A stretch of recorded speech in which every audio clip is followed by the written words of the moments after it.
Alright, what's up, everybody? Welcome back to the Real Talk. I'm your host, RealTalk. I hope everyone's having a good day, whether it's morning for you, afternoon for you, or evening, or nighttime. And I am here with the wonderful Telixx. How are you doing today, Telixx? Not too bad, not too bad. Nice. Thank you for having me here, Quinn. Yeah. So, What you been up to today? I could say it's just everyday adult. Just woke up, had some snack, went to work, and quickly rushed home to do this interview. Yeah, plain simple. Yeah. Nothing too crazy at this Nothing too moment. crazy? I think the only thing that is really like giving me like some pushes is me doing this like dress up October. So there's like this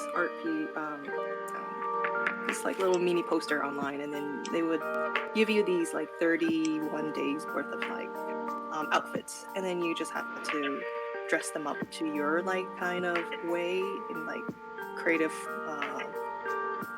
digitally, traditionally, and whatnots.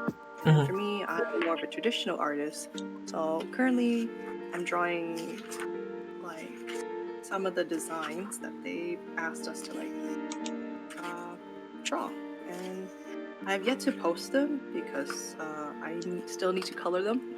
I'm a little Right. bit slow in coloring. I see.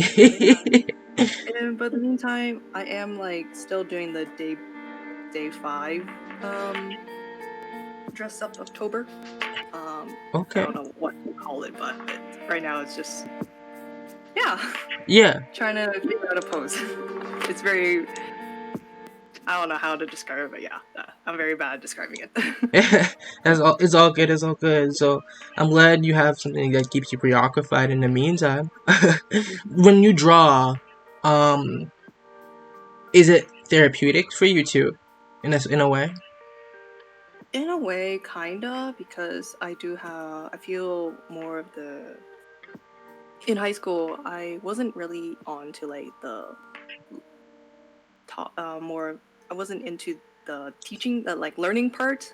I like to read, but mostly it's the creative part. So there's options like art, fashion, sometimes even like woodwork too. Like we had to do construction works where Mm-hmm. you build a duck and you had to like cut it into pieces like a puzzle. So there's that we did in junior high. That always intrigued me. Right.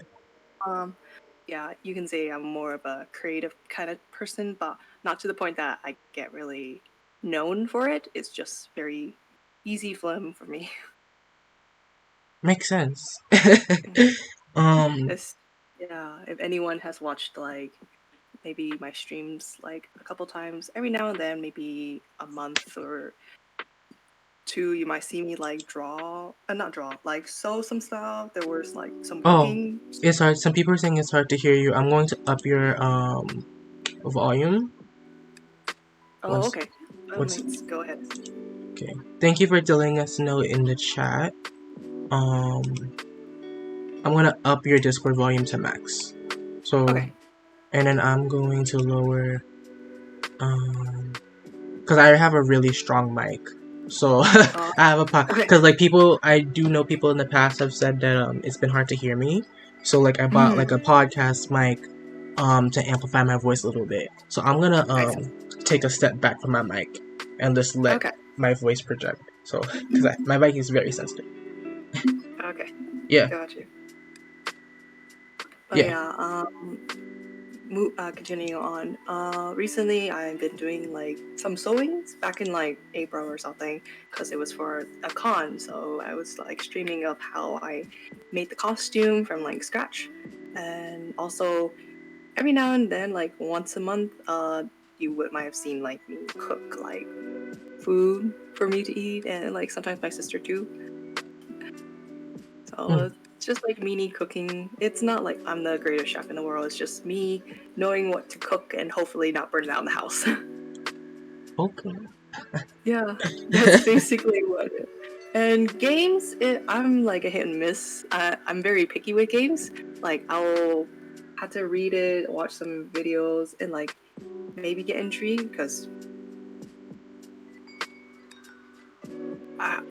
I'll try it out, but if it's not like for me, then I just abandon it, which is like really bad. That's fair. Like buying it. So I feel bad for like also my friends too. If they want to have me play a game, I buy it and then I don't like it and they don't play it all. And whenever they ask me, it's like, oh, maybe next time. I'm Oh. being really nasty. It's like, I'm sorry, I'm not really liking this game. Yeah, I mean, you do you think in over time you'll be key like more stern and not buying games you're not really gonna play? It just depends in the future. Like right now, I'm like, oh, I'll give it a go and try it out because I'm still like, when like back in when I was in my teens, I didn't really buy a lot of games because I didn't know what Steam was, and also my parents are very like stern of me buying games, Mhm. so I never bought a lot of games. The only games that I was sort of allowed, but through my allowance, was like Nintendo games. Mm. And yeah, Pokemon games were the go-to that I'm able to like get a hold of, and I guess something that's like closely related to like a Pokemon kind of generic genre-esque kind of style that kind of sticks to me. But like Mm. shooting games and all those like heavy, like very heavy concentrated puzzle games, I've never really gotten into it. Like I tried like the shooting games and they weren't for me because it was like a lot of Right. movements and it made me really dizzy, like that kind of motion sickness. Okay. Even my Minecraft like throws me off every now and then. I had to build my immunity against it, which is really bad. I see. Do you think you get the motion sickness because of the constant changing of angles, or like what do you think Like, triggers the motion sickness about FPS games? I think it's just like yeah, movement. Because if it's really sensitive, and if Mhm. I move just like a slight bit on the mouse, it seems like the character that you're playing. Because sometimes when you're playing as a just like a one person kind of view, it just kind of throws my head around. I was like, ah, okay, that's too much, and I get really nauseous. Um, It's not really good. oh, Like there was one time where I was playing Minecraft for uh for the couple of friends of mine, and all of a sudden I felt like this like awkward feeling in my stomach. I was like, that doesn't feel good. mm, I'll just like rest for a bit, and we kept playing and playing and playing. I was like, this is not good. My stomach is not going there because it's starting to build up. right. And I tell my friends like, oh, you know what? I'm just gonna call it for a day. But I'll see you guys next time. And then I just close it, and all of a sudden, like something was slowly shooting up my esophagus. So like, okay, I need to go to the washroom. I was like, oh, and yeah, you know what happens there. Yeah. Yeah, it was like a little messy there. I was like, oh shit. Oh damn. Never again. So I try to refrain from playing Minecraft too Right. much. So maybe at most, like I would play like I kind of cap myself at 2 hours. Anything Mm, more, it's like, oh no, it's not good. damn. Oh. Yeah, so I had to be extra careful when it's motion sickness too. With motion sickness, it's the same as Genshin too. Like if I zip, move my mouse a little too quickly, Oh, yeah, I'm out. Damn. So I do know you stream Genshin a little bit more often though. How are you able to handle it when you ever get? um, very hard actually, Oh. because I'm juggling a lot of things. I'm juggling hobbies. I'm juggling several jobs. I'm juggling like like family business and whatnot. So it's a lot to go about. So my streaming schedule is usually late at night. Hence, it's always like roughly around 8 p.m., 9 p.m. Latest Mm. 10. It's like hitting 10. It's like I don't know if anyone's watching by then. Mm. So that's why I try to hit around 9 or 8:30 to like kind of like help people like, oh, she's there. Okay, Yeah. got you. Because I rarely stream midday because most of the time I'm at work or like attending to like my family's like stuff or like Gotcha. business. Life So is yeah. busy. I'm glad Oh yeah. you're. Yeah. Busy. Well, I'm It's glad you not have able to some type stream of constantly. system in Yeah. place. Yeah. Adulting is hard.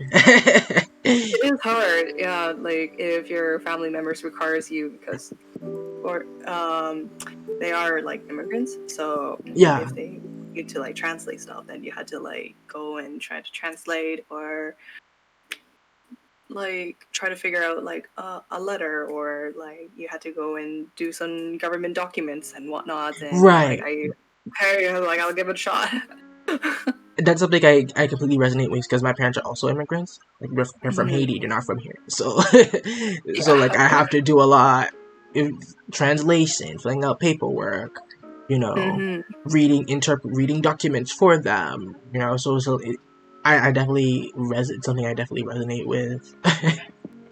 uh, Those are the fun times when you're just in grade 3 and they require you to like fill out this like document for I don't know passports and they ask and the papers ask you to do this and you just look clueless like I don't know what's going on. oh, I was you just I guess put your name there and your address and I'll do this and of course some of the languages they don't like work with English and you had to find like another word that might be or slightly like similar to the language because not all languages have like the same like terminology or terms so you kind of had to branch like maybe another word and hopefully those two words work and your parents might understand what you're asking them to do.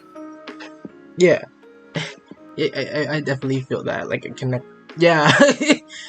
Oh, may I ask, what culture are you from? I'm from. So my parents were born in Cambodia, but they are like ethnically Chinese.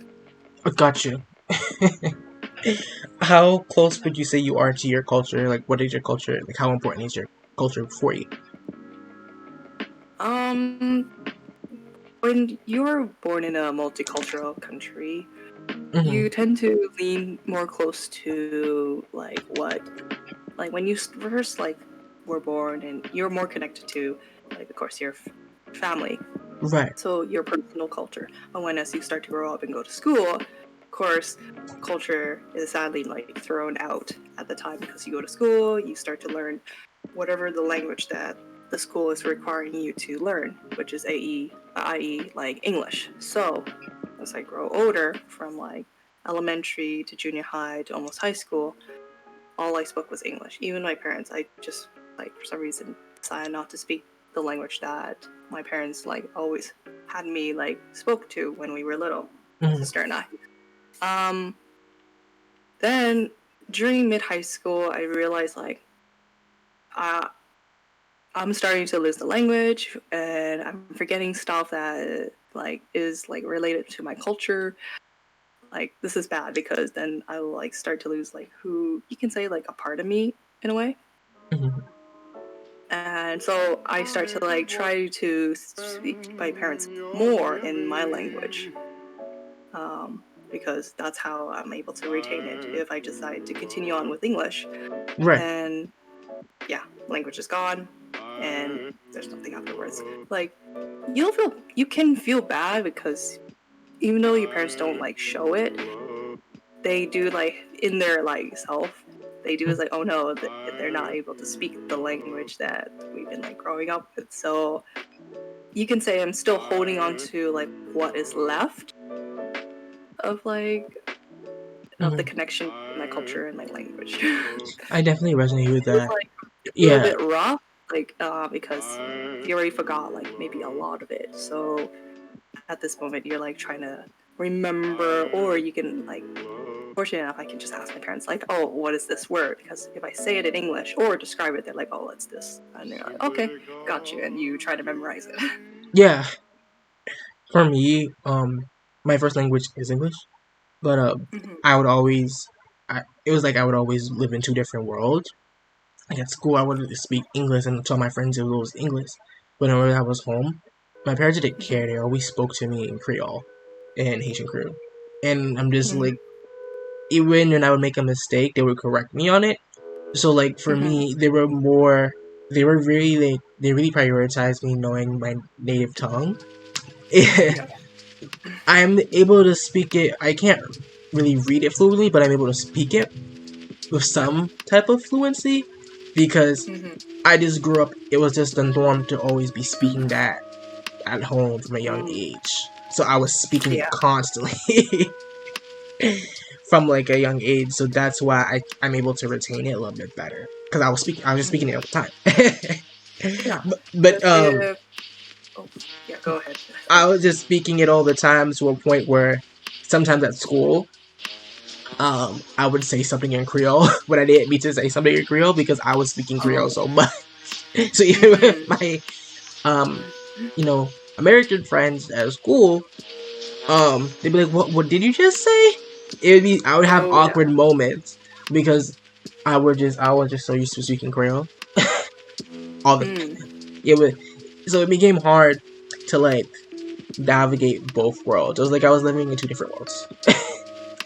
It's understandable because it's a blessing and a curse living in a culture in a country that you have like two cultures. One that it's your you can say your people to people kind of like culture where you interact with other strangers or friends. Mhm. That's your like one culture, and then your other culture is you with your family members. So it you sometimes your two cultures kind of like collide with each other. As you said, you actually slip like your own like mother tongue every now and then. Your friends or strangers would like look at you funny. Right. Yeah. Yeah. Yeah, for me, it was more of like um, because in Chinese culture, there's this like Lunar New Year's that happens like a month or two after like Western New Year's. Hmm. So in elementary, I decided, oh, okay, because it is lunar New Year's, I would like dress up as the traditional outfit that I bought during the summer. So I wore it, went to school, and of course, it's different. It's unique. You don't see like children wear like their traditional outfits.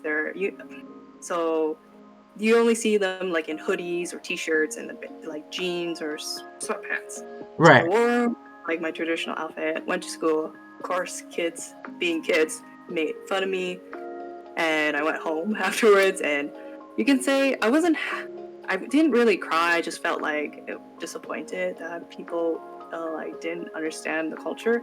I even said to them, I was like, "Oh, okay, this is what I wore. Like, what's wrong with it?" And they just said they just thought, I was like, "Why are you wearing that? It doesn't look like like I their definition of cool or like right and Hmm. proper, you can say." So afterwards, I just stopped wearing it because why do you want to get bullied and ridiculed for something that you Yeah. think you People want to often wear? like ridicule something they don't understand, Yeah, and you can to I say, think that yeah, like kids are rough. You can right. say it's up to them and the parents if they choose to like teach them. It's like, hey, that's not correct. You need to understand if they want to wear their like traditional outfit, let them be.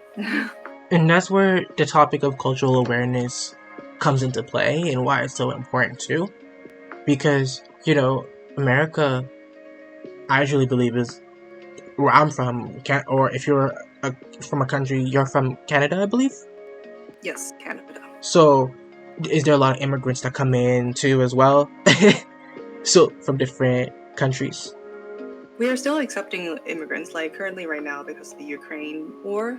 We Mm-hmm. did accept like lots of Ukrainians.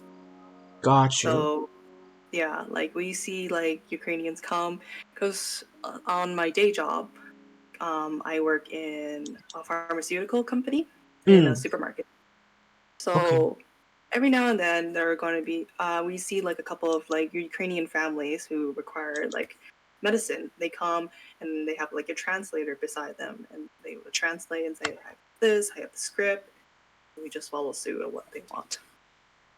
Yeah, and besides the Ukrainian like refugees, there's also like other like immigrants too. Like there are some from Africa. There were some like from um like the Arab countries, Mm-hmm. like multiple ones, and of course like So, Asia and whatnot. got you. So I guess it's fair to say that both our countries, like both the U.S. and Canada, are fairly melting pots, as I like to put it, with different types of people coming Mm, from. it depends on like the city, the province, the states.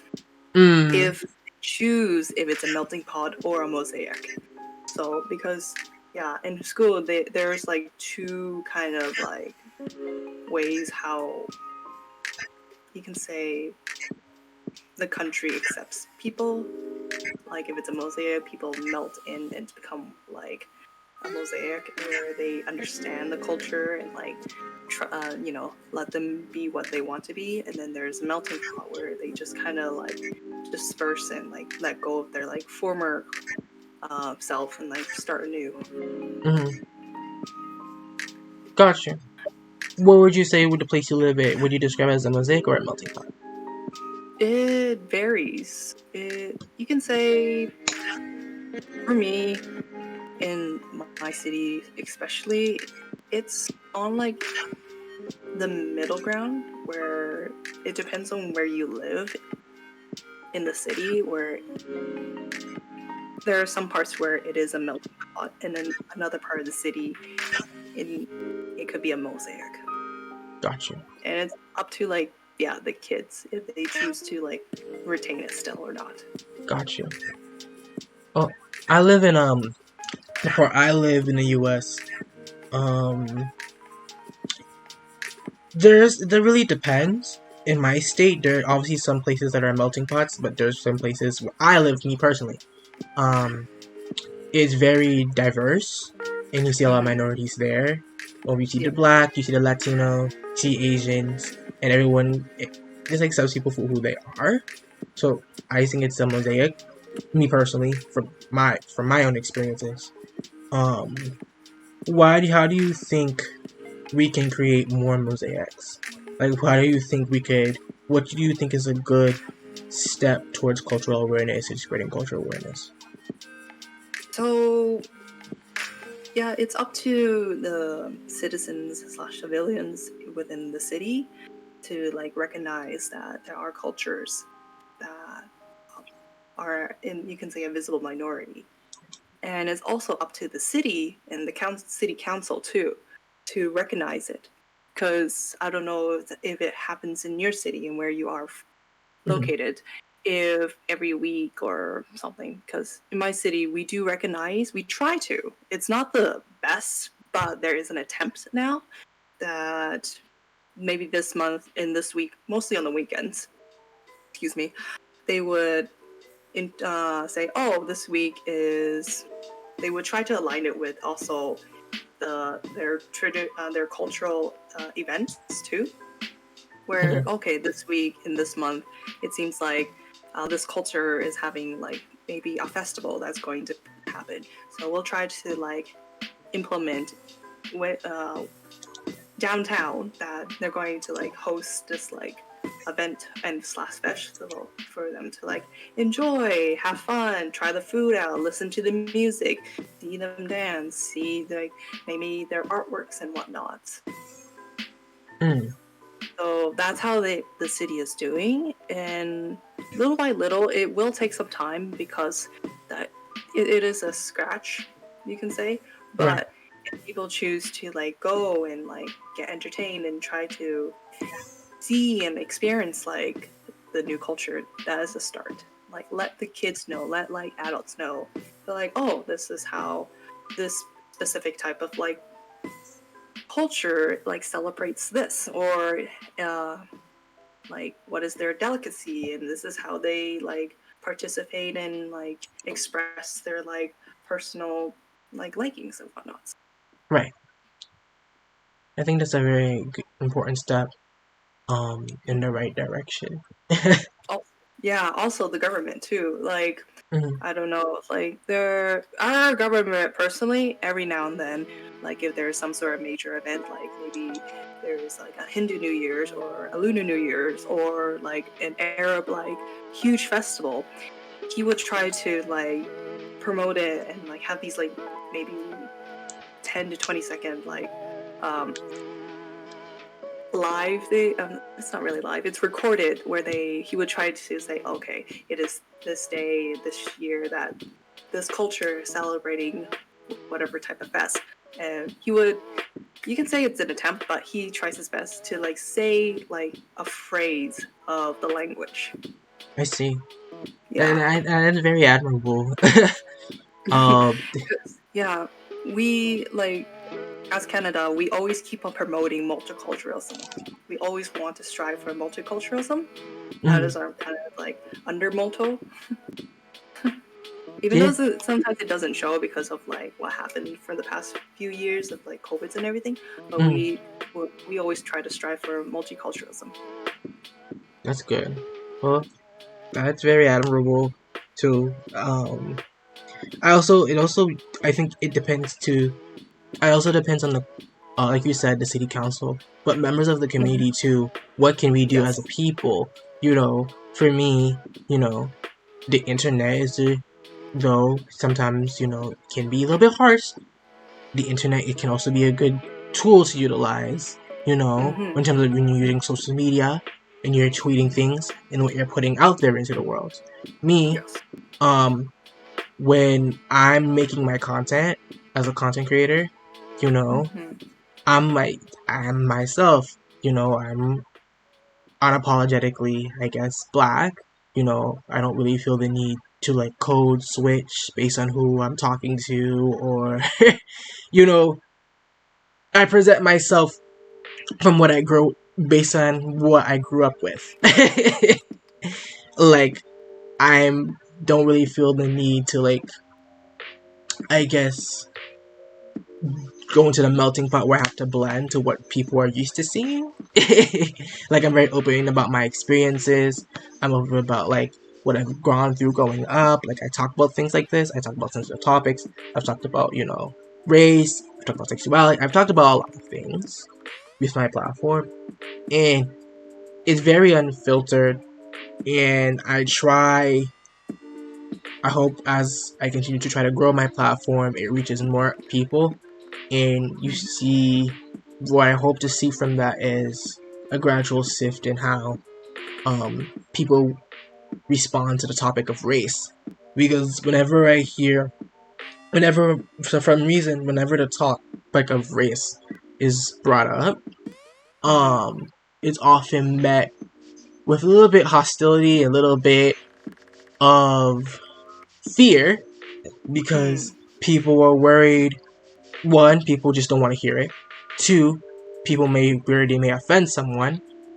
And three, um, people just worried for whatever reason. I And guess I it just feel like, depends. go ahead. What are you gonna say? Oh, yeah, like I do understand there are going to be some people that are, you can say, hostile Mhm. against races because they might have been grown up to a very stereotypical and like very negative way of seeing like other races, because they've been taught to see and like supposedly experience that, oh, this type of race, they do this, like they do A, B, and C. Well, that race over there that you like are to the side, they do C, D, and E. So the mind starts to like get like a hold of, it's like, oh, you're right. I noticed that. It's like, oh, this is what this race does. Okay, I gotta have to be careful, or like, oh, I gotta have to like be very upfront and like aggressive towards this other race because that's how I gotta get my way. It's a very tricky situation where there are going to be a handful of people that are going to be like that, but it just also depends on them to also experience that. No, that is not right. If you want to know how they are, like like going back into the previous topic, go experience those like weekly like events and festivals that maybe the city is like funding to see and experience like the culture there. Then you start to see like, oh, maybe while growing up I've been taught incorrectly that this type of race does this, but in return it was just maybe that one person that might have like inadvertently exposed his culture in a negative way. So like if they choose to like go and experience like festivals, like these like city funded festivals, or research on like the internet is like vast and wild, like the wild west. So Right. it is to the individual to watch videos and see like, hey, maybe this type of like person is not who I thought it was. Yeah. Like, it's up to them. You can't really force it. If you do force it, then it becomes very nasty. Yeah. That's why, it's up to the person, but I don't know. It's really up to the individual at that point and their moral code. Because some people are, the way they grow up, like you said, are conditioned to think some type of way. And it's really hard to reverse years of conditioning. Oh, yes. There's going to be some that refuse to admit their errors. There isn't much you can do. You can. So there is a word, a sentence that my parents usually say: you can't really force a horse to drink water if it refuses to drink. If you force it, you'll break its neck, and then that's the end of it. Yeah. Well, I think we got into a deep conversation about culture, and cultural representation and cultural awareness, which I did not expect today. But it's understandable because we are in, you can say, a visible minority. Yeah. In like country, like we're in 2 different countries, 2 different cities, and 2 different cultures, but we are known as a visible minority. So we do get this like understanding that we are getting looked upon as, maybe for some other people, like maybe they've heard that like my culture, we done this and this and this. And then your culture, they might have seen you do that and that and other stuff. So we do have an experience of like people might be looking down on us or snicker at us and whatnot. And you can say that's kind of our like shield, our like maybe our own kind of like I don't know how to phrase it, but like we know how it feels like to be looked down at times.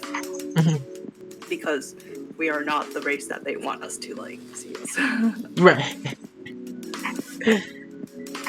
I think that's why we're able to talk about this so naturally. It just makes sense. Okay, moving on. I wanted to talk a little bit more about Mabi and your experience about it. But thank you for that deep conversation about culture. Appreciate it. Okay, so I'm gonna start with the general questions. How long have you been playing? So it's been on and off again. But so how I started, it was back in 2008, where Oh wow. Generation 2 was about to come out because it was from a former friend. We are no longer friends because of Oh, an argument. But okay. she tried to get me in it. I tried, didn't work because she wasn't really helpful, so I quit for about 3 years until my other friend, who started at the same time with me and that former friend, brought me back. And I played from 2011 to 2017, if I'm remembering it correctly. And I just got burnt out because you can say that time I grinded. I actually grinded throughout those years. I grinded the skills. I grind for like the quests and generations, and to the point that I just had enough and ultimately like just I didn't actually uninstall Mabi. I just decided one day not to log in anymore. Oh wow. And didn't log in for about 2.5, almost 3 years. I did log in once because Nixon slightly threatened, slightly like said, "Hey, if you don't log in, you lose your name, and it might not be great." So I Damn. was like, "I'll log in to like say reserve my name." So I logged in, and that was like the start-ish, because afterwards I didn't really logged in until another former friend of mine's um, decided like, hey, let's go back to playing Mavi. Like, I got a guild, like, meet some people. I was like, okay, I'll just give it a go. I slowly got back into it, and then it's slowly, like, you can say it's not really addiction, but, like, you can feel that nostalgic feeling on Mavi. Right. Everyone comes back. No one really quits. That's why they say if no one really quits Mobby, people always comes back. Mobby always Yes. got people coming back. I don't know what is it about this game that always makes people want to return, but It is a very unique game because you never see it as, like, because you can, like, do literally almost anything. It's kind of like open world. You can do the quests, you can do events only. You can just like grind just for like materials. It's not very like, oh, you need to only do quests, because if not, then you can't like move forward to like other stuff. So you can say right, Mobby has that like, kind of special niche of a style. exactly. Yeah. It's truly a fantasy life if you think about it, with how you can play the game through many different ways, and people play Mobby very differently. Yeah. Eh, yeah, because you see, especially with Discord now, as we've grown throughout the ages and how communities develop throughout the ages, Discord, I think the use of Discord and of course the use of social media, and you see different types of communities being formed. Oh yeah. Even with like the guild system too, like even back in the old days, there's different types of guild sets. You have the production guilds, you have the adventure guilds, you have the battle guilds. You know, Mm. that itself allowed for different types of communities being formed, different types of social groups being formed. Oh yeah. Yeah, I think the social with the new use now that we're doing away with Skype and using Discord more and using social media more, it just amplified it. um, and we're actually talking to each other voice to voice instead of through text. You know, we have people are finding people with common and similar interests, and people are branching out and forming their own communities. Um, what server are you originally from, if I may ask? Oh, Ruari. Ruari. Um, Yeah. what was the Ruari experience like for you? What was your opinion of the community? So I'm afraid to tell you, but I was at the time in the very clueless of what's going on. Oh, Never knew a lot. I was still hanging out with my friend, who also at the same time didn't really was involved with like all the drama or all the like talks and stuff. We just grinded generations. because I was like so behind on like story quests. So my friend's like, okay, I'll help you along the way with like stories. And that's what I just like concentrated on. Never actually befriended a lot of people on Navi. I tried to, and for a couple months I've like met and talked to like a couple of people, but after a couple months they just fell through. So the connection of friendship on Mobby before then was very short-lived. Yeah. And yeah, we just lost contact. But like I still have their like names on my friends list, but they some of them might have like changed their names, others might have like officially quit it. Right. I don't know, unfortunately, to them now because I've lost all contact from my previous like friends after when I came back. Gotcha. So yeah, like I know that there were like dramas that was going on, but I had no idea like how in depth it was. So you can say I was kind of concentrated only games only and never in like the whole he said she said kind of thing in the servers. Gotcha. You just focused on what you were doing and doing your own thing. Even Hey, with my friend was like, I'll help you along. You just had to like do A, B, and C, and I'll help you along behind the way. I was like, okay, that works with me. okay. All right. Next question. 1 second. Give me a moment. Oh yeah, that works. Okay. So, what aspects of the game drew you in? Like what allowed you to still keep playing when you first got into the game? What aspects of the game drew you in? I think it's just like the fashion itself, the pets. Some of the pets really like kind of drew me coming back. Mm-hmm. It was like, oh, I never got this pet, and this is how it looks like. Okay, I gotta have to like spend my money and get it. And then also like the fashion is like, oh, seems like I had to go and like get into this event and obtain this outfit, or like earn some money and buy it off from like the auction house, like from that like bulletin that community board before the auction house. That's how I like kind of got back. It's like, maybe I'll just give it a go again. Right. It's always Speaking. that like something like kind of pulls you in is one of the yours, like the quest or meeting back your like friends or like fashion, pets, whatnot. Makes sense. Speaking of fashion, I noticed you tend to wear a lot of male fashion. Why do you think that is?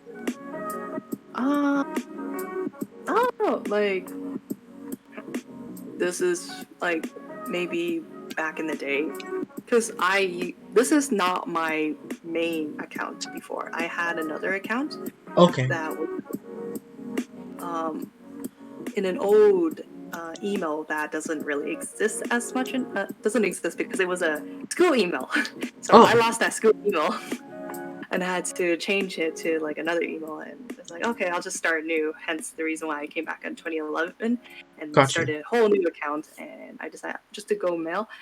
I don't know. Like for me, I wasn't really intrigued with the female fashion.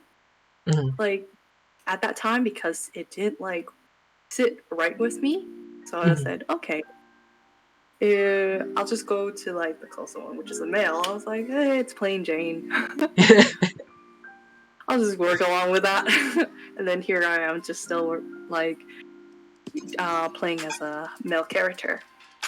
I don't know. Like for me, when I look at the male characters, like wear and style, it just like catches with me. For females, I've seen like some female outfits now these days. They're like catching my eyes every now and then. It's like, oh, interesting. Might just like go back and like play maybe a week or two as a female or something. Who knows? Gotcha. Because right now, like, there's a run-on joke of a guildie of ours that he spends money like every 2 weeks on Gatch, and Oh wow. he used to play male, but every time he plays Gatch, they always give him female outfits. So he gave up and just like changed into a female just because of it. Okay. It's a little funny, yeah. Yeah. He was like, you know what? Males ain't for you. Right. Female. It was fate. Female. It was destined for him. He kept getting female outfits. Yeah, the little inside joke that the guildies and I were talking about. LOL. What aspects of the game didn't you like? You didn't I like? Yeah, like you did not like your cons. I don't know, like maybe in the past I might have like maybe several like opinions of the game, but now I feel like it could be currently it's some of the events. The events that are kind of AFK. It's not really pushing you to do a lot of stuff, which kind of slightly breaks like I feel like past like old mobby players' hearts because like from previous events there was a lot of interactions or there's a lot of like involvement. Mhm. Now these days it's either you get invested into generations, finish it, and then move on to like events and something. But now it's just if you're done with like generations, because I know that everyone and completed all of them Mhm. and they're just waiting for new generations. And now they're just like kind of AFKing most of the time with these like AFK events. Right. I love So it, but at the same time, it is kind of kicking a dead horse right now. yeah, do you think if you're comparing classic Mobby to Mobby of today, do you think classic Mobby, the community was more interactive with each other? I think it's kind of a mix of both because, like you said, social media wasn't well played because it was very minimum at the time. There was no Twitter, or if Twitter was starting, it was not really a lot of people were using it. Right. And Skype was like a hit and miss for people. Some hate it, some love it, and I don't know when Reddit got introduced into the World Wide Web. Oh, okay. So Oh, you're yeah, on like Reddit? Are you on Reddit? no, I'm not on Reddit, but I do read some Reddit posts from now and then. Got you. But yeah, in old Mobby, there wasn't a lot of like interactions on the outside. There are like because it was such a new game, people were trying to explore, they were trying to experience, and there were like so many generations. They were like trying to introduce. I don't think around when I started there was events. I think it was just mostly like people trying to get like the paladin armor or the dark knight armor. That's about it they were concentrating on. Makes And for sense. like the current mobby, I think it was just like so much going on, and now with all like social media and stuff, and sadly with like social media and things that anyone can do, anyone can do anything, and Yeah. I guess yeah, like it's a hit and miss. There are like some pros and cons into like old mobby versus real mobby, new mobby. Makes sense. Makes really no sense. Um, do you prefer if you're comparing the two, classic Mobby versus the Mobby of today, which do you prefer? I would prefer either or. Is like for me, it's very hard. Like the introduction, like my friends introducing to me into mobby, Mm-hmm. it was you can say it was hard, but you still love it because like you've never seen a game like that. Besides, like the only game that I played besides mobby when I was little was Maple Story, Mm-hmm. and that was really grindy. So me being open and getting to experience the old mobby was like I love it. But if we're going back like all of a sudden like mobby just resets and we're going back to like 2008 kind of mobby style where everyone's trying to grind for gold and get like the paladin and like generation 2 and 3 it's like missions and everything. It would be kind of a hit and miss for a lot of people. It'd be like, what is it? It would be kind of troublesome because people would complain like the outfits because I know that um, some of the clothings back in the day weren't as like great.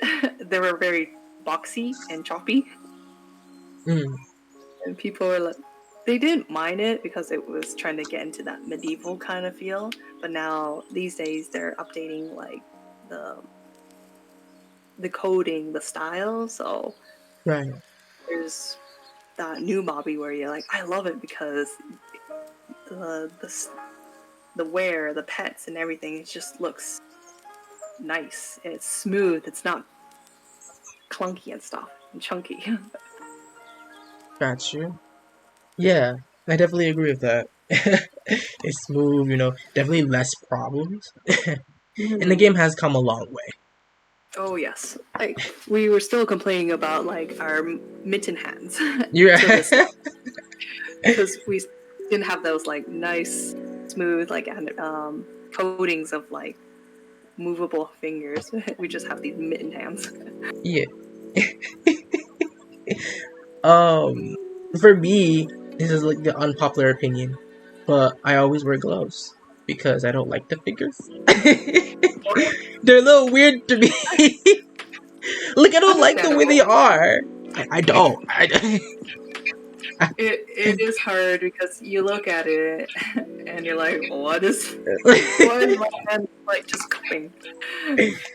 So I don't know. I always wear gloves. I have a thing where I always wear gloves because I don't know. It's not for me. I don't like the fingers in the game. But if I'm wearing, I don't wear. But it's weird if I'm wearing if I'm having nails on, like you know how the Beast gloves gives you nails. Oh, Oh yeah, those or pink nail polish kind or of like yeah, or like I need to have some type of claws to make my nail, like make the nails look presentable, like the fingers look presentable to me.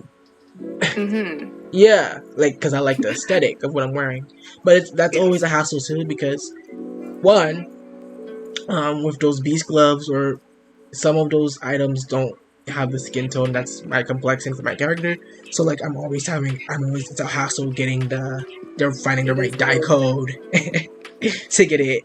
Like I'm from my beast gloves. I were able to get it to the skin tone, but I was actually a slightly darker skin tone, so I had to lighten my skin tone a little bit. But I still got a preferable amount of tan, but I had to a slightly lighter Slight skin, adjustment to the yeah, tones. to match the actual glove, which is annoying, but it works. But yeah. Hopefully Yeah, they stop. They need to just stop releasing stuff that has skin on them. Cause it like, is. I think how they code it, it might have been just like very easy for them. It's like, oh, you can say it's just like those transparent gloves you just put on. It's just like a simple transparent glove, and you have some maybe decor on your like rings or like yeah, bracelet. they could do that.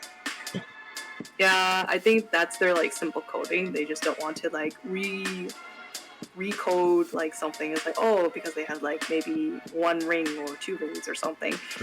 They had to recode the whole like hand just so it can fit like the color, which inadvertently it does suck for people who are like much darker in skin. And yeah, it kind of like throws people off. It's like, oh no, I had to go look for my skin tone color and Yeah. not white. Yeah. So I understand it. Like I've heard a couple of like my guildies, they complain like my skin tone, the gloves, don't match. It's like, oh, I feel you. It's like, it's understandable. Yeah. So, like, Bobby does need to like fix on the part where they need to like match. Like if it's this person's this kind of tone, they might have to like try to say like, hey, just code out the ring around the hand instead of just making like a glove with hands with rings. Right.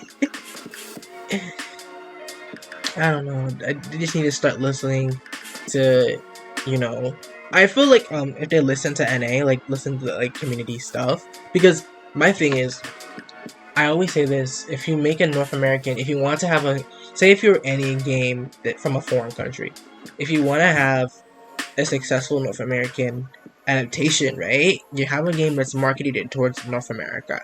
It's good to listen to what North American players are saying because we live there, and the game is going to do better if it adheres, it makes the adjustments to cater to a North American audience. That's all I gotta say. I don't know. It's good to take a little bit more feedback. I don't know, Hmm. but some companies are stubborn. Yeah, there are some. I feel there might be a chance that like RNA Nixon have like asked like the Nixon in Korea to say, hey, I know this is like maybe loose ears to you, but we do have like a community that are in like a more like darker skin tones, and they are complaining about like some of the wear, some of like the gloves and whatnots. So hopefully like you're able to like listen to their like complaints and change it, but sadly it's up to Korea's Nixon to like make changes because they're like the head. Yeah. They're the head company, and if they want this, they want it. If not, then simply we just had to sit and wait, and hopefully maybe one of their like designer like designers or like codings decide like maybe we need to like include colors. They should, because other Korean games are doing it, like Black Desert, Dragon Road. I see other Southeast Asian MMOs when they make North American adaptations, they give their North American developed staff a little bit more control, or are a little bit more receptive to the North American community. I don't know, but hopefully everything's in the hands of Nexon. I don't know. Okay. Yeah, like I guess it just depends on like how much control they are if they want to let like NA like have some means. Who knows? Yeah. Okay, so let's talk more about your guild, Niffle. How did you get introduced to the guild? So I think it was like at that time where I decided to log back into Mavi, so to reserve my name. My friend noticed that I logged in and asked me, it's like, hey, I know that this might be a long shot, but like, are you interested in joining this guild? This friend is now no longer a friend because of how his attitude is. We just decided that we need to part ways. Right. Moving forward, so he introduced me into Nefahal, hence I was able to meet my current like members and guild members and officers and admins. We started talking, we went on like shadow missions, and we noticed that we have like similar favorite topics and whatnots. And we just like got things going, and all of a sudden, here I am. Oh wow. Yeah. I don't know. It's like very plain and simple. Like got in, talked about, found some topics, laughed out, trolled, made fun of stuff like inside jokes and whatnots, and like we realized that we have like a similar like favoritism on like topics and stuff, and yeah, I don't know, like that's how like I'm currently still within the guild. Like in before I quit like years ago, I was in like several guilds, but they weren't very active. There was the thing about like the old Mabi is that because you had to buy the VIP kind of like cards or like signs saying that you bought VIP, you can use the guild like membership. And I guess people, it was just like one person, and they're buying it for the mass majority of their like guild members. So sometimes they just got tired of like investing like maybe $15 to $20 worth of like their monies just so that they can like continue on the guild. Most of the time, most of the guild members just become inactive, and I think I understand why some of the guild members just kind of ditch it. And yeah, like I've been in like a couple. I don't remember their names anymore because I only stayed in their guild for about like maybe a month or two, and some of them like boot me off because of inactivity, and others it's just that I solemnly like left the guild because there weren't a lot of like interactions with the guild members. So yeah, like this is the only guild that I have actually stayed for more longer than a month. Wow. Yeah, I think I went this guild for I think 2 to 3 years now. Like when I started like coming back to Wow. Mobby. Wow. Yeah, that this is the longest I have been in a guild. Wow. So you eventually you are now an admin, correct? In the guild. How did that come to be, and what is your experience being an admin for Nifl? It was, you can say it's almost like in-game customer service or a because you're not like that high, like super high in the like hierarchy of like guild, because you're still like a member, but you do have like a small like authority of like what's going on. And if you do stuff, like of course you gotta say no, that's not correct. But yeah, it was just like I think maybe almost a year in. I can't remember precisely. I think my guild leader might know when she asked me, because she was the one who asked me if I wanted to become an admin. And I said, like, sure, I'll just give it a go. It's like, might as well just like help out the guild, because I did like invest like more time now and I have more involvement. Yeah, and afterwards, like, got accepted as admin, started to learn some rules, understanding like what's what, and yeah, I think that's how I'm still continuing on as admins. There were some bumps in the road every now and then because, like, I didn't. There were like some of the guild members that were a little more aggressive and rambunctious, and others Right. didn't like it, uncomfortable, and I didn't catch on as quickly. And of course, other admins quickly like came and was like, "Hey, that isn't correct. We need to like shut this down because you're making things uncomfortable." And I realized like, whoa, I completely zoned out and I didn't do like my job properly. Right. So, or like trying to understand like, hey, okay, I need to like actually read between the lines and make sure that like there's no neck choking in generals. Got you. What do you think is an important leadership skill? I would say like the interactions, the like also the not taking sides too.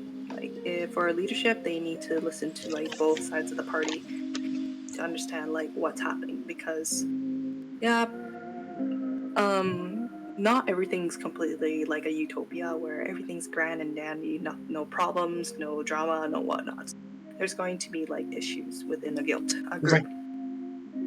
So if for a leadership, they need to listen to two sides of the party, come up with their like own like resolution to it, and like try to fix it together with admins and officers and members to see what they want. In our guild specifically, it was just short term, but we did get like the gist of what our members want. We did a mini survey over the summer to see like if the members are satisfied how the guilds are, the guild itself is to be. Like, are they satisfied? Are they dissatisfied?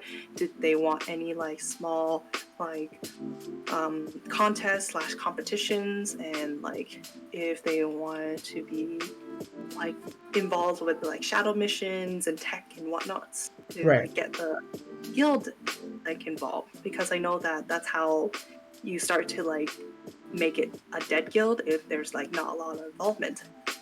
Right. So in the survey, I asked all these questions to see what people wanted and what people needed and what they disliked and liked.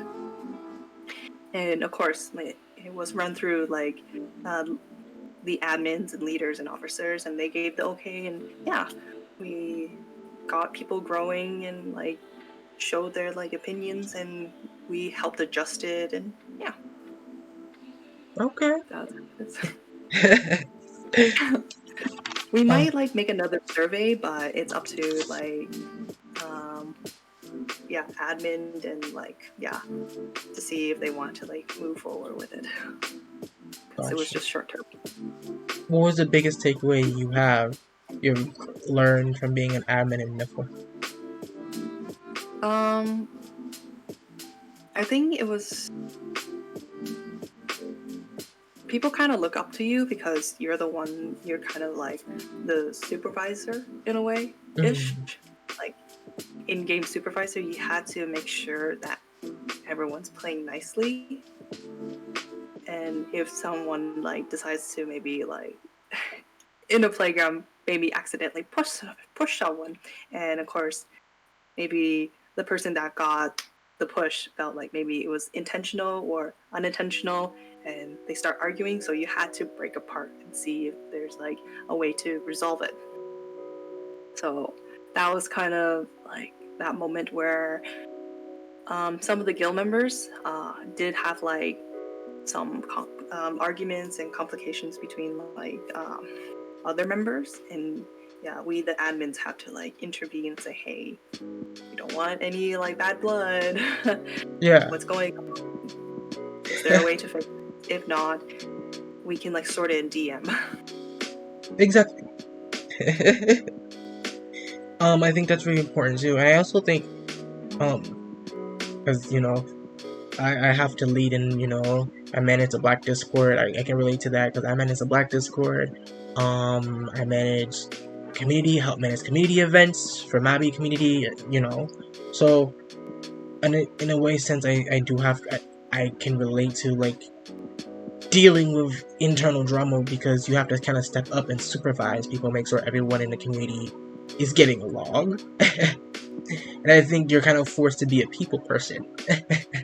Yes, definitely. Yes. Because you kind of have that mentality that you had to smile through most of the time, but also have a stern voice and hand in what's going on.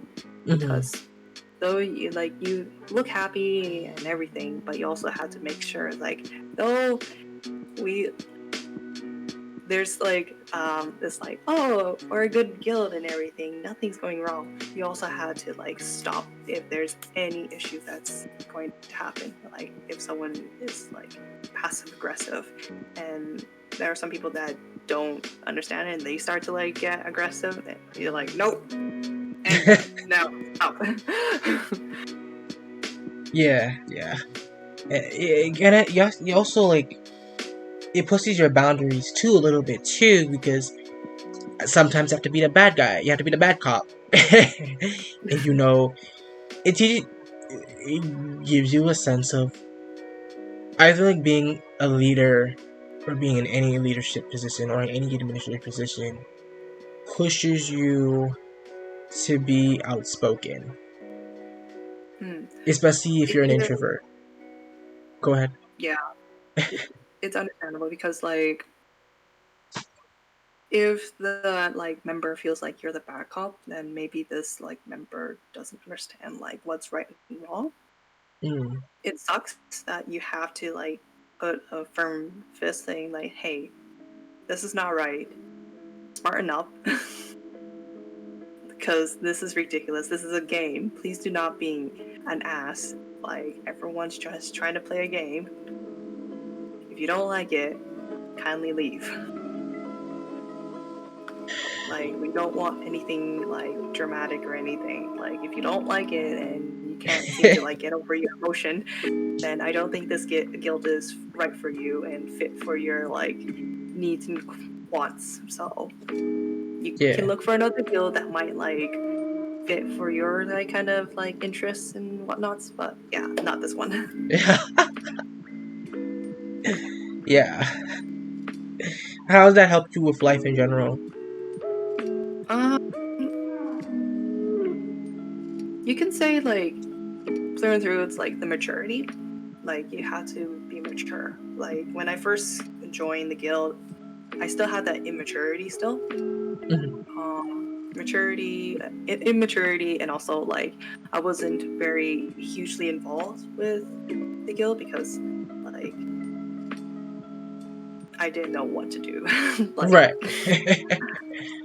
for me, it's just a game, so I just kind of played along until I got the title of admin, and I start to realize like, oh, I have a responsibility. I need to put my foot down and say, hey, this is right, this is wrong. But versus like in real life, the only thing that is related is just like the customer service kind of thing. Makes sense. But yeah, like I think it's just maturity. Yeah. Yeah, like if you can be mature and not be an ass and be silly about it, then yeah, yes, like you don't want to be like all mature, serious, no fun time whatsoever. Yes, there's going to be let there be some fun time. Like nothing is against like being funny and like having those like fun and entertaining moments, but like you also know that sometimes immaturity can lead to like very danger parts where I don't know how to describe it, but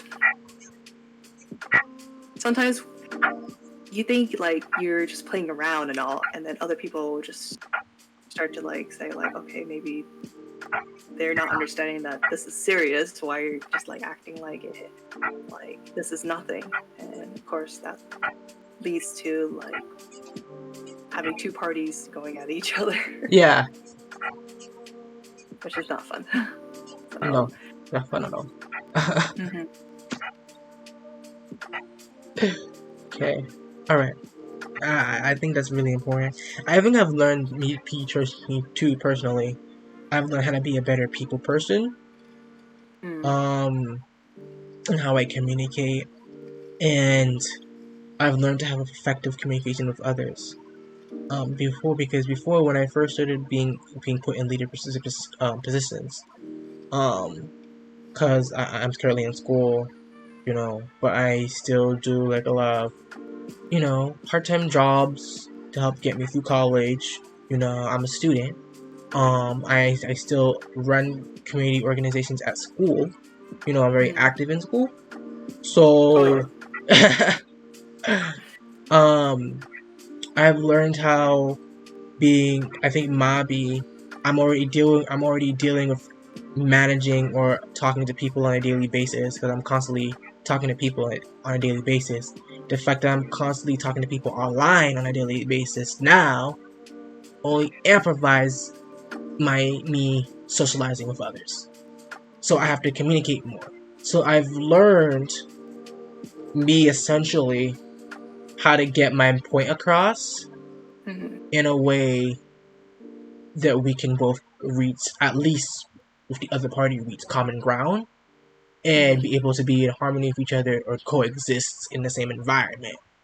Because before, oftentimes when I get into disagreements with others, I'd rather I oftentimes lost that relationship when I didn't really needed to have lost that relationship.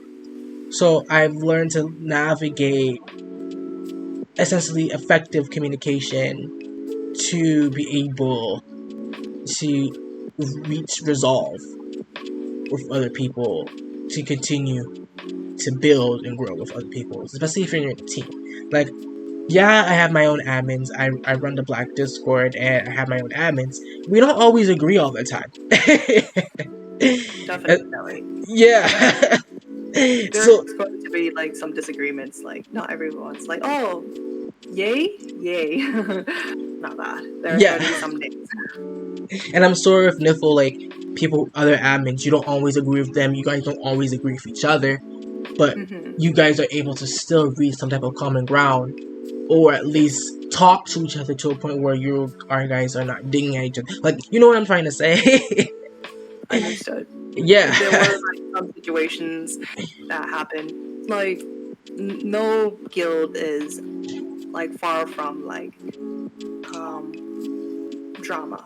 Like even in my guild itself, like my guild leader, like we had to deal with like lots of people that had to leave because of their attitudes and like their personality. Some of them felt like they don't fit, and yeah, it's understandable. Sometimes they thought like when they enter they fit it, and maybe throughout like their guild life in our guild, they just slowly just distance themselves and they just quietly leave.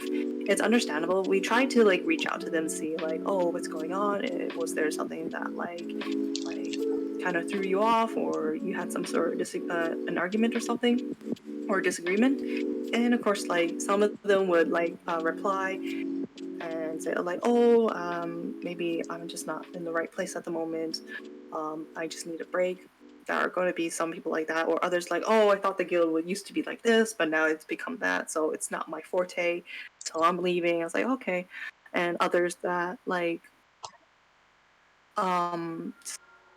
they feel like they're doing what they thought it was correct, and of course that might have offended people within the guild, and of course the people that got offended has to like inform admins like, oh, so and so, we were like maybe going through a shadow mission, or we were just like talking in voice chat, and I noticed that his attitude or her attitude was like this, and it just made me uncomfortable, and I asked them to stop, and of course that person refused to stop, thinking that it was just like all jokes and fun and stuff. Right. And of course, admin would try to talk to the person that made maybe the inappropriate comment or joke, and that's up to the person if they choose to stop or not. And if not, then they choose to leave. We do give them like chances. We don't really say, oh, you did something wrong, off you go, kind of thing. We give them chances to like see that they can fix it, they can like rework themselves and like understand like, yeah, there's going to be people that are very sensitive, maybe with jokes and like memes and whatnots in conversations. But like if you learn, you learn. If you don't, maybe avoid. Like if you still love the guild, you can still stay in it, but maybe like there are some people that choose not to like be in voice chat, or in general they might just like read through the messages and just move on. And others, they feel like if they can't interact, they can't like talk to anyone, then what's the point? Right. So yeah, it just depends on people like maturity. Right. Okay. Totally feel that. And yeah, maturity is a big part of it, and you definitely need a certain amount of maturity to be in a leadership position of any sort. Oh yeah. Yeah, like props to like admin, my leader, and officer. Yeah. Right. We do have like some immaturities, like every now and then. Yeah, of course, we're human. We also have like, okay, we gotta be serious this time. Right. This is like getting out of hand. Yeah, I feel like because of how part of me feels like too, because I do the community work I do on Mobby, and then because I do the community work I do IRL, kind of grew up a little bit fast. Oh yeah, definitely. Yeah. You're like in this like kind of stage where you're like, oh, I'm managing. I'm like actually like organizing this. I need to like know that this needs to be done this time. I can't say, oh yeah, half-ass it and whatnot. Yeah, I'm 22, so like some of the ways I can enjoy my early 20s. So like I'm trying to balance or how to work-life balance too.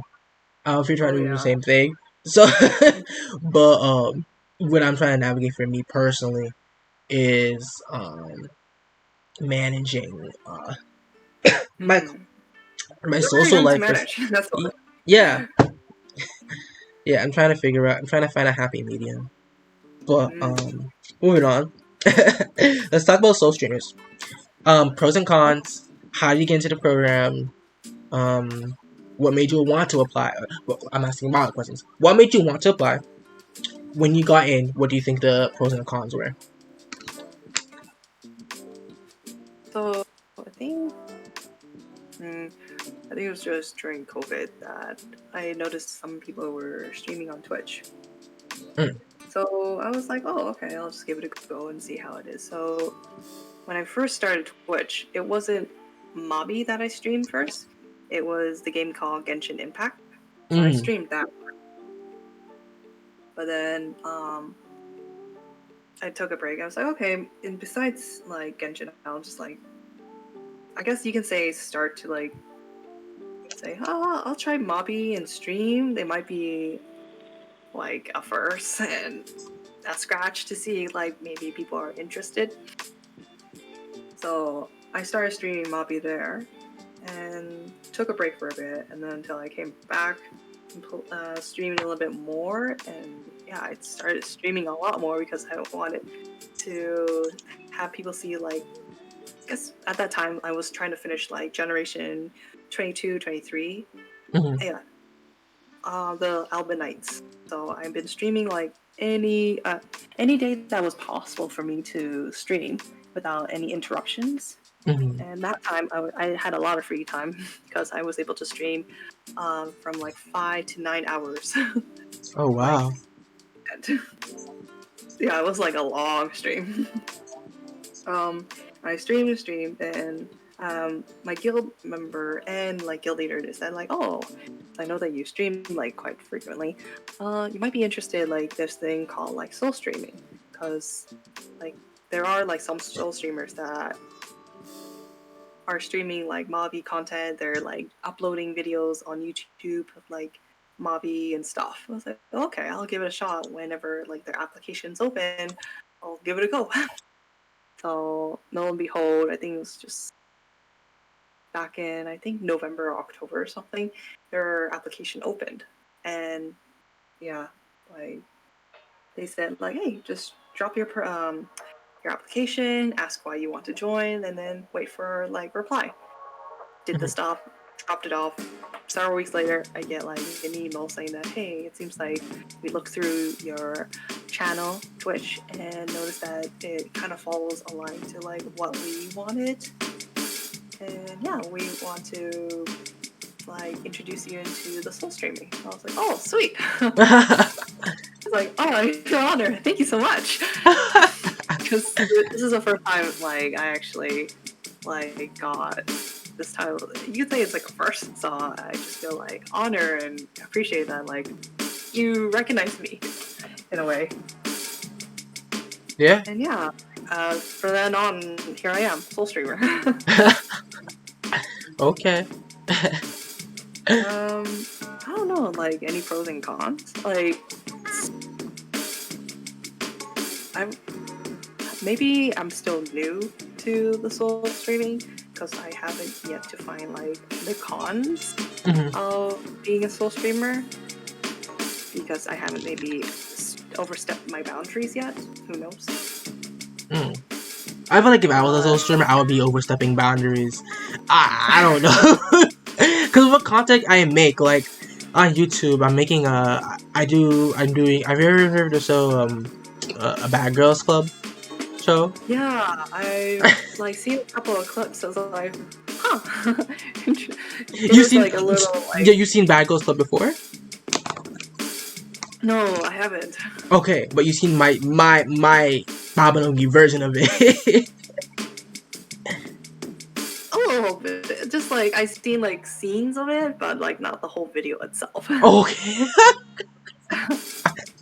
Yeah, I feel like I'd be pushing boundaries and like do stuff that's a little bit off, not family friendly or not, sponsor friendly. I just make unfiltered Ramonuki content. I don't know. I feel like I'd be pushing my limits.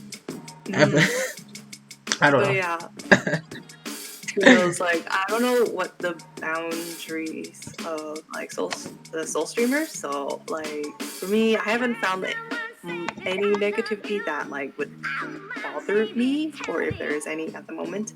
Mhm. But for me, like I like it because I get to, you can say like interact with like other soul streamers and also like Mhm. get in the know of like maybe what event that's about to come. It's like, oh, this is gonna come out. Okay, I can't wait for people to like find out later on. It's like that's gonna be entertaining. And Yeah. then like even on my streams too, I would like after the release of the event or like Gatch or something, I would just give people a rundown of like, oh, this is going to happen like the day of or the day after the event, or Gatch releases like, oh, this is going to appear on Gatch, or this event it does so and so, you need to do this and that. So I can say I'm using my platform to like spread like, oh, if people are who don't want to read like the context on the Mobby news, I can just like give them a rundown through my stream. Okay. That's how it, like I first started when I used my soul streaming my ability, I guess you can say. That's like what I do. It's like, oh, I just give them the rundown, what's happening on the Mabinogi news. Okay. It's like, what happens? All right. And then I just move forward and go into generations and grind skills and whatnot. All right. That's good. Cool. All right. Now, I gotta talk a little bit more about. Get a little personal. We're gonna talk a little bit more about advice on how for people. What is your advice? Just talking to the community in general, talking to viewers, to navigating if someone's feeling down, if they're getting into drama, or if someone's navigating toxicity online. Navigate toxicity. Yeah. So I haven't like ventured into a lot of like drama that was happening, but I have heard like it's been twice that I know about what's going on with some issues. Mm-hmm. I would say like if possible to hear two sides of the party.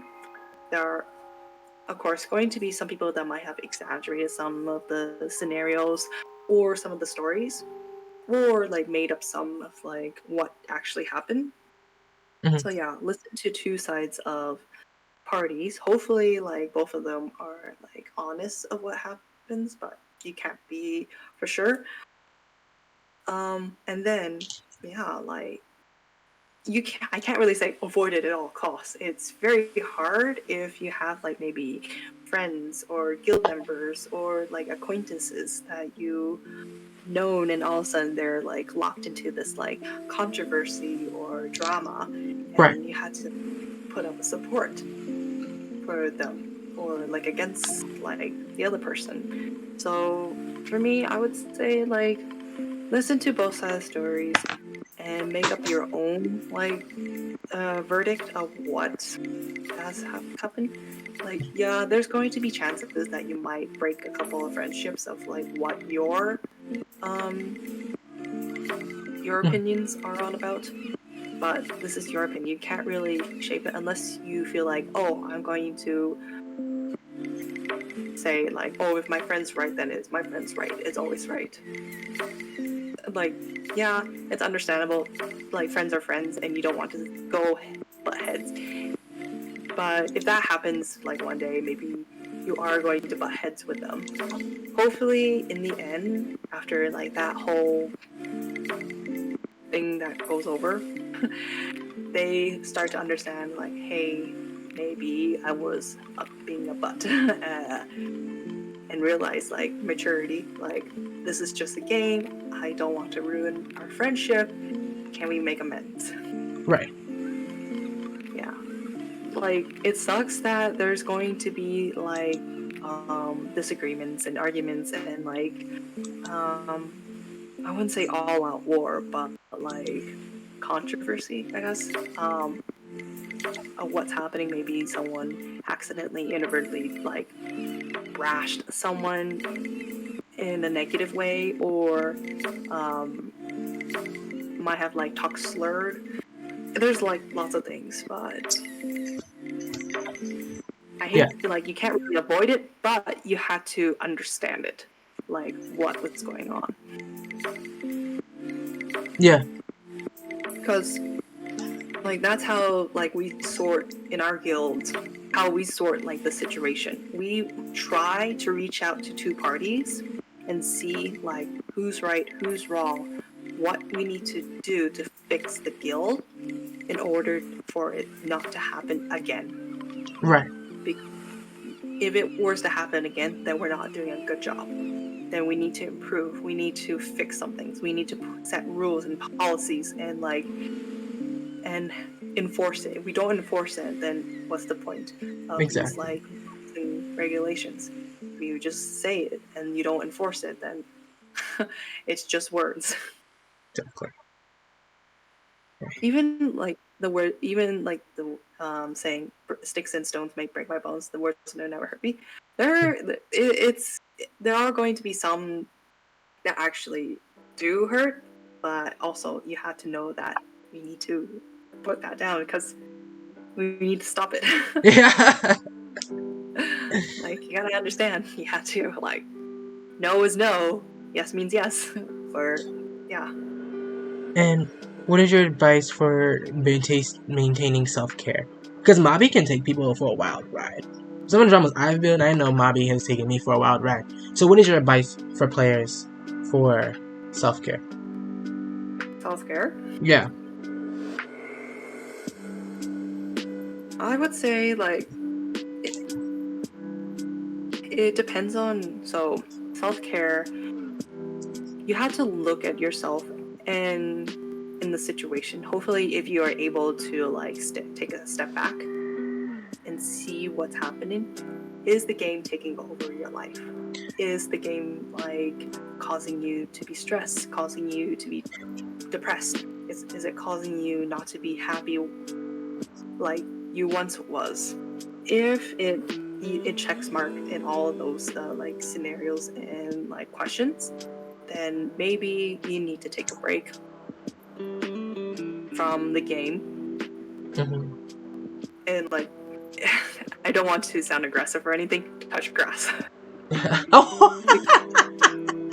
You need to touch grass for a moment, because right now, like, if I know that there are going to be some people like that are all 24/7 mobby. It has to be mobby or all or nothing mobby. Yeah, like okay, there are going to be people that are like that, but we can't really stop it.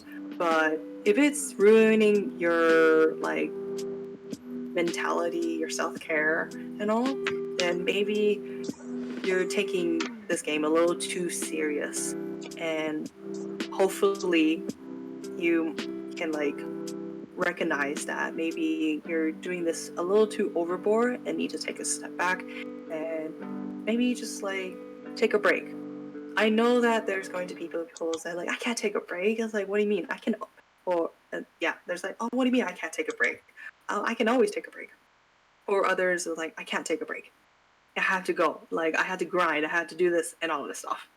But even like the best players, like these like maybe well-known streamers, they always take breaks. They always mention it on their like streams or YouTube in their videos. It's like I'm taking a month break. Like I'm burnt out. I need to Right. like I need to leave. I need to like actually maybe go on a vacation, a mini vacation or a long-term vacation.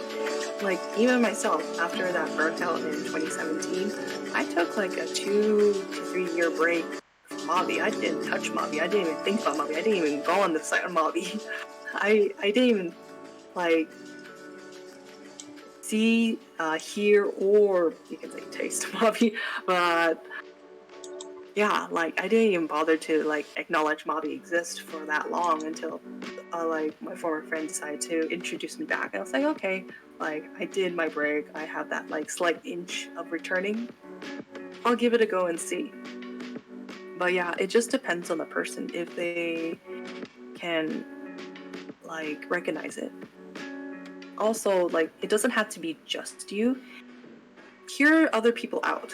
Like if your friends or colleagues or like your members notice that you're not as what you used to be and they are concerned for you, if they're saying, hey, they like take you to back into their like private message or DM, or like they want to like talk to you in like private voice chat, and they say, hey, I noticed that maybe you're not like what you used to. Are you feeling alright? Do you need like a moment? I noticed that Yeah. like you're not yourself.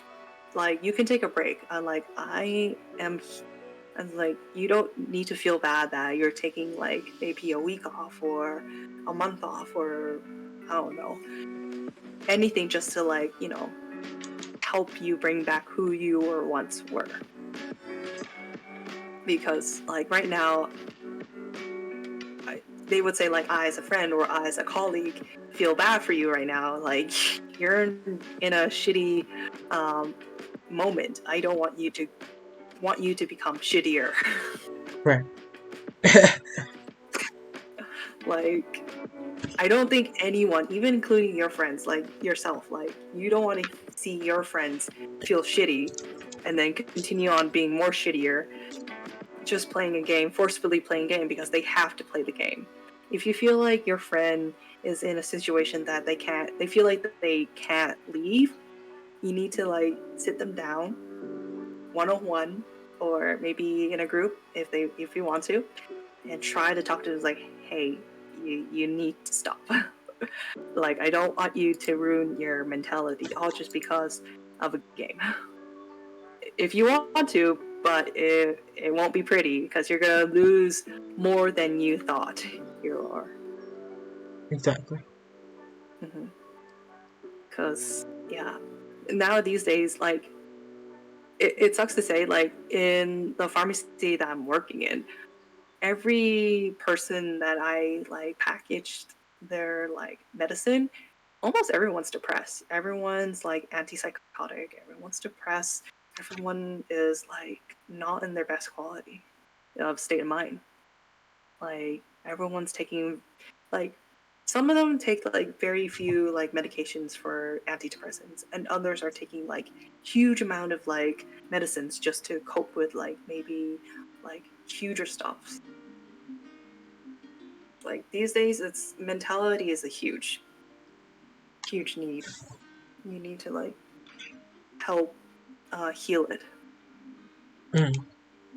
Cause yeah, it's world's a tough place, and you need to see like you don't need to force yourself and be stressed just because it's a game.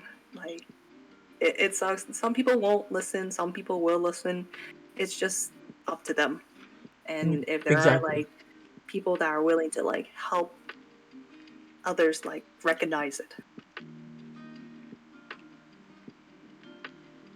Okay. I really appreciate that, and I think I agree, having that supportive community and having that core group of friends to keep you grounded is very instrumental in making sure, in terms of self-care, because sometimes Mm-hmm. people may not realize, some people, you know, this is an example, you know, um, some people may be in a toxic relationship, whether it's romantic, whether it's friends, whether it's family, whether it's whatever. This is an example I'm using. It takes a supportive. Some people may not realize the toxicity because they're used to it. So it takes that person from the outside to reach out, like, hey, you need to go take care of yourself. Sit down. Mm-hmm. Because Yeah. they not realize what's not good for them is not good for them. And I think it's helpful, like you said, to have that supportive friend group, um, Yes. who that really knows, trying to look out for you. Mm-hmm. Okay. Like you, it's there are going to be chances where you might have to like slap them senseless. It's like, hey, wake up, Yeah. wake up. You need to like you need to stop. Yeah. And it takes a real friend to do that, because some people may Definitely. not like hearing the truth, but Oh. yeah. Yeah. Yeah. Alright. Second to last question. Mhm. Um, what makes you a baddie? A baddie? Yeah. Do you, in the context I'm talking about, do you know the slang term baddie? Are you familiar with the term? Uh, partially, but for me, I I asked every only person go this. as I like asked every person this. So you're not doing. I don't know, like It could be maybe anything. my guild members might think of like what I'm a baddie was, but to me, I'm not too sure what like Anything you're proud of. proud of my laziness. Sometimes, sometimes I am a bit lazy because after like everything, like all like my job, my hobbies, and everything, I just kind of slump down and just watch YouTube videos until my brain melts. Hmm. That's about it. Like, Um, I, every now and then I troll a couple of my friends a little bit, but like not as serious. It's just little pokes and funs. I think what makes you. Can I say what I think makes you a baddie? I think what makes you a baddie is your ability, um, to get to form your own opinion, to be level-headed, in your ability to, I guess, get to know people for who they are. I think that makes you a baddie. Thank And last question: what do you want to take the audience take away from this interview with you? take this from this interview. Um, we did like go through a lot of different topics from like cultural awareness, the melting pot, the like mosaic, Mm-hmm. to also like mobby, like mobby culture, you can say mobby culture, the toxicity, the drama, um, and like community communication. I guess it's just understanding each other and trying to like know that there are going to be bumps in the road, but like if people want to hear it, like two sides of the story. I don't know how, maybe like how I'm phrasing it might be a little rough, but like hopefully people wants to hear like two sides of the story and base their own opinion. Like, okay, I'm hearing like party A, party B, and what I feel like is maybe party A has maybe a little bit on the wrong, and they feel like they need to like sort things out maybe that way.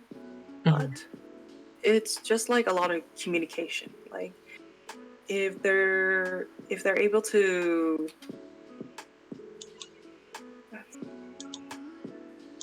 talk to one another without like going to a full blown argument, then they might be able to sort the situation out without going all over the place and making a scene, I guess you can say. Right. Okay.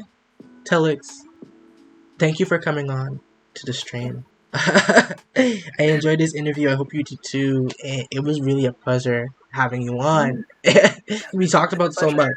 It was a really, it was really good dialogue we had, and hopefully, if you're interested in coming as a guest in the future, just talking even more Mhm. topics, I'm open. I've always brought guests back, Mhm. to just discuss. Yeah. Yeah. Yeah, thank you for having me here. It was like a first for me to be interviewed because I've never been interviewed for games or anything so Oh far. wow. So thank you first. Yeah. If you see me in these dummy streets, if you see me Telix in these dummy streets, you already know what the fuck it is. RealTalk is signing off. If you like this interview, please feel free to leave me a follow on Twitch. This interview in a few weeks will also be uploaded to my YouTube channel. You can also follow me on Twitter. And to get all my social media information, you can go down and see the Twitch panels. Thank you, everybody, and I hope you have a good rest of your day, afternoon, evening, or night, whatever time zone you're watching from. Have a good one. Bye. Okay. Good night.